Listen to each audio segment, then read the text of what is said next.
Hello, I'm Randy Gerber, and welcome to the Founder Ride. As always, we talk about where I am on the ride, and I've been in this stage for a little bit, and it's getting better and better, but I'm at that light at the end of the tunnel stage.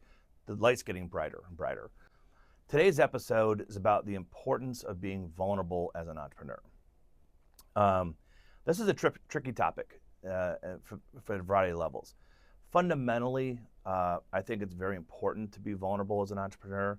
I think it's important as a generalization that to have great communication skills and people understand why you're saying what you're saying. Because as an entrepreneur, particularly the earlier the stage of your business that you're in, the more you're asking of people to do things, and many times on blind trust.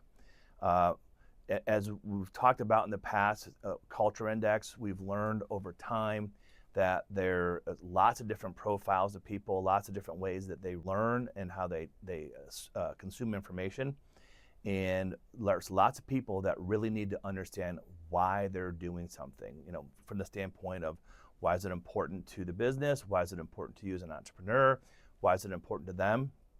And one of the tools that I've learned over time is to be vulnerable. It's important. It's also scary and also difficult.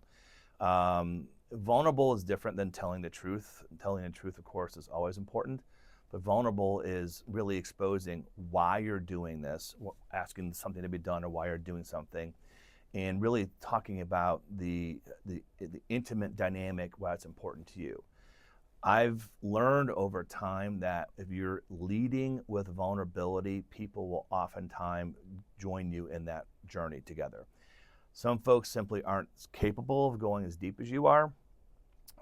Some folks are going to match you, and some folks will go a lot deeper. And I think that's important, even in talking with know your audience in terms of how vulnerable should you be. There's obviously different degrees of that, right?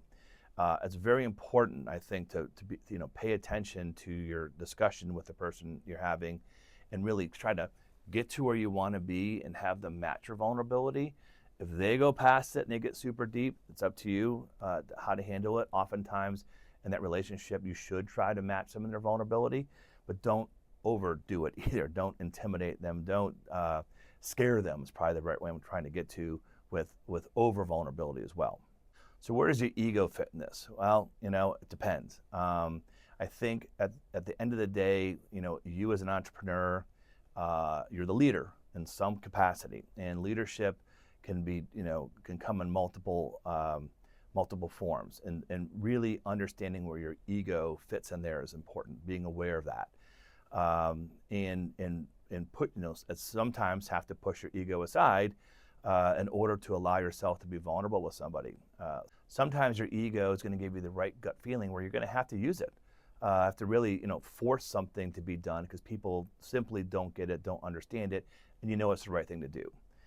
As I said from the beginning, this is a tricky topic, a tricky balance. Much like anything else with being an entrepreneur, it's being hyper aware. Is where does your ego fit in the equation at the moment? Where does your ego fit as a leader? Where does your need to be vulnerable fit as a leader as well? And there's not one size fits all answer, that's for sure. I know over time, myself, I've definitely had to, and I've always had an ego, and people remind me of that regularly. And as time's gone on, I've tried hard to understand when to use it, how to use it, when to keep it in check.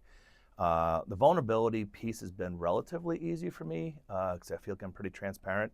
But there's definitely times where I've had to be more vulnerable to really get people to understand why I'm asking for the big ask that I am. I think as a part of vulnerability and ego, when you're thinking about your company's core values, it's really important to understand why you want the values you do.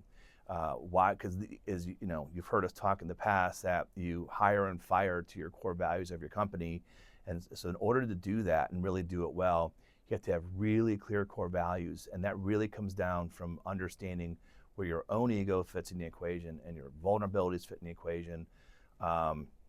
And thankfully for us, we were able to land on 5 values that are really easy for me, ego-wise and communication-wise and vulnerability-wise, to really have good quality conversations with, whether it be our employees our team members, our partners, our clients, whatever the case may be.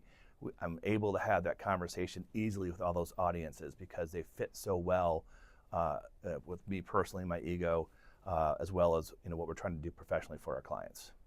As always, thank you for listening to this podcast. If you have any questions or any comments, please reach out. We'd love to hear from you.